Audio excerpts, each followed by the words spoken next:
एक कलिकाल की घटना है विभीषण जी की, इस युग की घटना है। ये नया चरित्र वक्त मालूम। एक जहाज समुद्री तूफान में जहाज फंस गया और जहाज के चालकों ने कहा कि अब बचाने का हमारे पास कोई उपाय शेष नहीं रहा है, जहाज तबाह हो सकता है, क्या करें। सब अपने अपने इष्ट को याद करने लगे। सब तरह के लोग होते हैं। किसी ने कहा रे महाराज समुद्र बल मांग रहा है, बलि। अभी देहात में लोग कहते हैं अरे भैया नदी ने बल ले लिए, उसकी तालाब ने बल ले लिए, ऐसे कहते हैं ना गांव देहात में लोग। बोले समुद्र देवता बलि मांग रहे हैं। बलि के विश्वास वाले लोग भी होते हैं। और बोले अब यहाँ किसको बलि दें। बलि हमेशा कमजोर की होती है, तगड़े की बलि कभी नहीं होती। घोड़े की बलि नहीं, हाथी की बलि नहीं, शेर की तो बिल्कुल बलि नहीं। कौन खुद ही बलि ले लेगा। नीतिकारों ने कहा है अश्वम नैव गजम नैव व्याघ्रम नैव च नैव च अजापुत्रम बलिम दद्यात् दैवो दुर्बल घातका। दैव भी दुर्बल का घातक होता है। संसार का नियम में कमजोर को ही बलि का बकरा बनाया जाता है, ताकतवर को कोई बोलने की हिम्मत नहीं। तो एक बेचारा आदमी था, उसमें दिमाग तो उसका बहुत अच्छा था, लेकिन बस यहाँ से अपंग था, कमर से नीचे अपाहिज था। तो लोगों ने कहा चलो ये बिना किसी काम का है, इसके आगे पीछे भी कोई नहीं है, पटक दो इसी को समुद्र में। वो बहुत चिल्लाया भैया हमारा अपराध क्या है। बोले नहीं, अरे इतने लोगों के प्राण बच जाएंगे, तुम मरो तो मरो। उसको जो है वो समुद्र देवता पटक दिया उसको। अब तूफान बहुत तेज था, समुद्री तूफान। उस तूफान में वो डूबा नहीं, उस समुद्री तूफान के सहारे वो उड़ता उड़ता उड़ता उड़ता तूफान के सहारे चला गया और जहां विभीषण जी का राज्य उनकी सीमा में पहुंच गया, वहां गिर गया, बेहोश पड़ा था बेचारा। एक विभीषण जी का सेवक राक्षस घूमने फिरने आया था समुद्र के किनारे। उसने देखा तो कहा तो वो विशाल पर्वताकार राक्षस, वो कहा ये अपाहिज छोटा सा कलयुगी आदमी।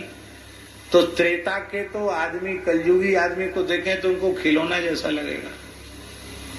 आप चित्रकूट गए, पटकशिला गए, राम जी का चरण चिन्ह देखा कितना बड़ा है, 1 हाथ लंबा है, 1.25 हाथ का चरण चिन्ह है राम जी का। त्रेता का आकार है राम जी का, इतने बड़ा चरण है उनका, तो आकार राम जी का कितना बड़ा होगा। और अब हम लोग कलयुगी प्राणी हैं तो हम लोगों का आकार बहुत छोटा। तो कहा तो वे प्राचीन युगों के और राक्षस असुर, और ये बेचारा अपाहिज आदमी। तो इनको लगा कोई खिलौना है, इसको लंका के अजायब घर में धर देंगे, लोग देखेंगे इसको कि हाँ ऐसी भी कोई चीज होती है। उसको उन्होंने टोकरी में रखा और लेके आए, विभीषण के सामने उसको प्रस्तुत किया।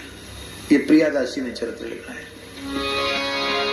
भक्ति जो विभीषण की कहे सो कौन जन, एक कछु कही जात सुनो चित लाए के।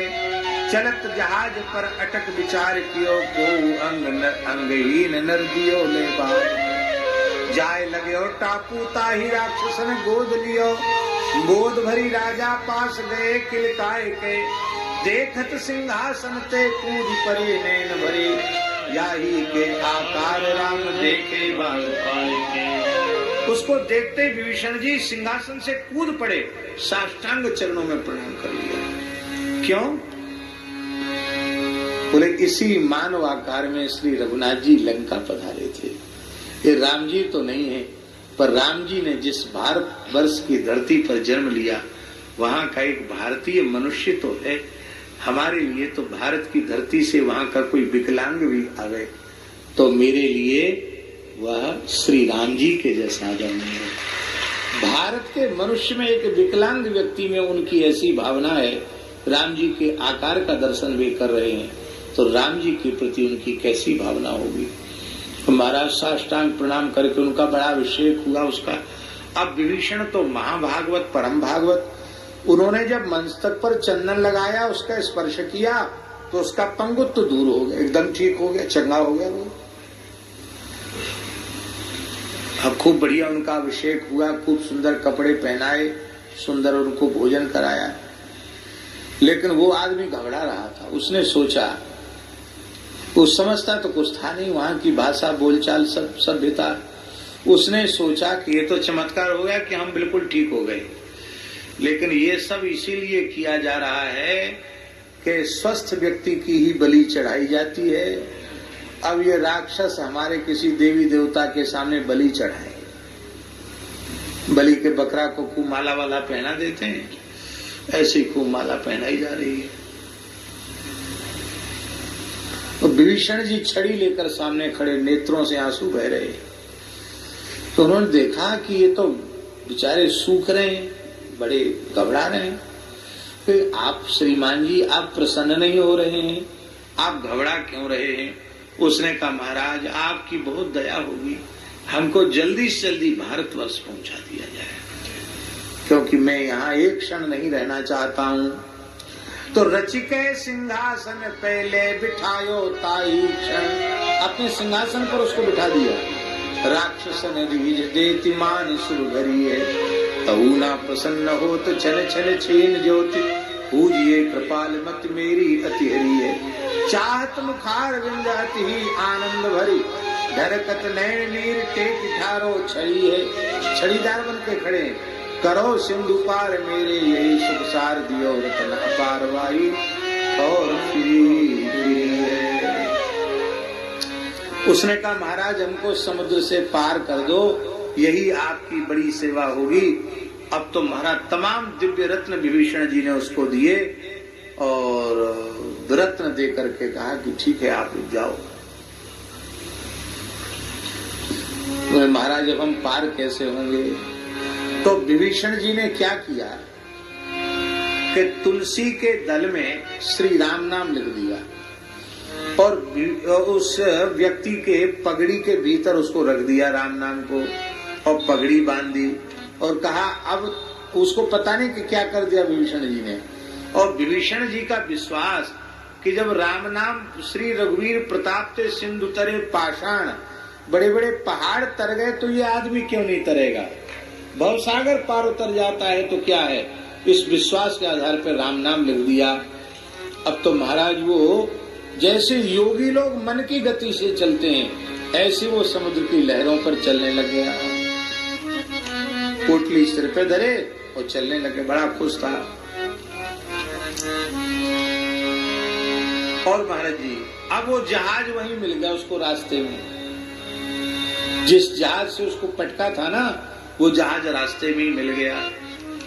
उन्होंने पहचान लिया उस आदमी को। अरे बोले, तो बड़े कपड़े लत्ता पहरे, बहुत आभूषण पहने, तो कहाँ से ये तो ठीक भी हो गया, ये इतनी तेजी से कैसे चल रहा, जहाज से भी तेजी से भाग रहा है तो। उन्होंने आवाज लगे, भैया रुको रुको रुको रुको, बैठ जाओ जहाज में बैठ जाओ, काहे को इतना श्रम करो, बैठ जाओ। बैठ गया, बिठा लिया उसको, जहाज रोक के सीढ़ी वीढ़ी लगा के उसको चढ़ा लिया। और चढ़ाने के बाद फिर वो पूछने लगे, तो सीधे साधे आदमी ने सारी बात बता दी। उन लोगों ने कहा कि बहुत अच्छा हुआ, इसके आगे पीछे तो कोई दिखाई नहीं पड़ रहा आदमी, कोई हिमायती तो इसका है नहीं, इसको फिर से पटक दो समुद्र में। और इसकी जो गठरी है ना जिसमें रत्न भरे हुए हैं, इसको छीन लो। तो उनके मन में जैसे ही बेईमानी आई कि वो समझ गया कि इनकी नजर बदल गई है, तो उसने कहा, भैया तुम हमें फेंकोगे, हम समझ गए तुम्हारी नजर देख के, उसके पहले हम ही कूद जाते। गठरी पुटरी लेके कूद गया और कूद करके पल्ली पार चला गया। बोलो भक्त वत्सल भगवान की जय। राम नाम लिख शीस मध्य धर जियो या को, या ही जल पार करे भाव सांचो पायो है, ताही ठोर बढ़ियो मानो नयो और रूप भयो, गयो जो जहाज सोई फेर करी आयो, लियो पहचान पूछो सब सो बखान कियो, यो हुलसायो सुन गिने के चढ़ायो, पर्यो नीर कूदने माया ने प्रवेश करियो, हरियो मन देखे रघुनाथ नाम भायो। वहां के बाद जब वो पल्ली पार उतरा तो उसने पगड़ी खोली। उसने कहा कि इस पगड़ी में कुछ धर दिया था, वही चमत्कार है जो मैं भाग रहा हूँ, ये क्या चीज है। उसने देखा तो तुलसी के दल पर लिखा था श्री राम। क्या लिखा था? श्री राम। अब तो रोने लग गया। अरे हमने विभीषण से राम नाम में प्रीति मांग ली होती, रघुनाथ जी के चरणों में अनुराग मांग लिया होता, हम तो ठगाए गए। ये सोना चांदी लेके आ गए। उसने तुरंत ब्राह्मणों को आवाज लगाई, दीन दुखियों को आवाज लगाई, सब लुटा दिया। और जो विभीषण जी ने राम नाम दिया था उसी को सर्वस्व मानकर अपना जीवन राम नाम के लिए समर्पित कर दिया और वह एक महान संत हो गया। ये कथा भक्तमाल ग्रंथ में ऐसी कथा है जो इस युग की घटना।